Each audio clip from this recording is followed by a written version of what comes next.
It's been 10 years since Florida was hit with a hurricane, 3 years since this much of the state was in the cone of uncertainty. Jeff Huffman here from the Storm Center. We're tracking Erika. We certainly have to watch this system closely in the coming days. It was disorganized on Tuesday. Thunderstorms couldn't sustain themselves near the center because some dry air got worked into the mix here, but it will probably gradually organize and strengthen in the coming days. It's not going to happen real fast. In fact, it will still be a rather weak tropical storm moving into the Leeward Islands by the end of the week. But when it emerges, if it does hold together, when it emerges north of Hispaniola, Friday into Saturday, it is forecast to enter an environment that is more favorable for strengthening. And so we could have a hurricane in the Bahamas on Sunday, moving on that west-northwest track, whether it slides up east of the peninsula, hits the peninsula, or maybe even meanders through the Florida Straits into the Gulf of Mexico, will be largely dependent upon its strength. Here's a look at the forecast models, and notice how they diverge significantly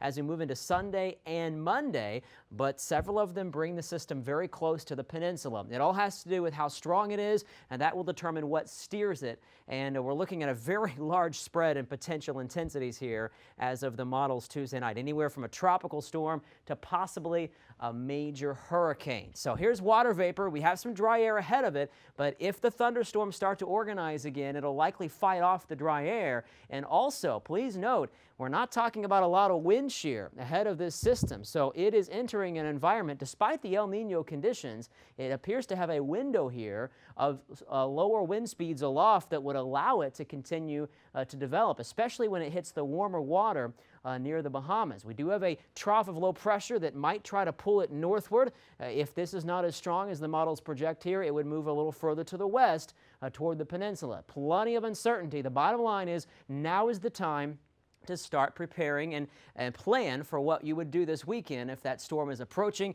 We are reasonably confident it'll be close to the state, but still some low confidence in its track and strength.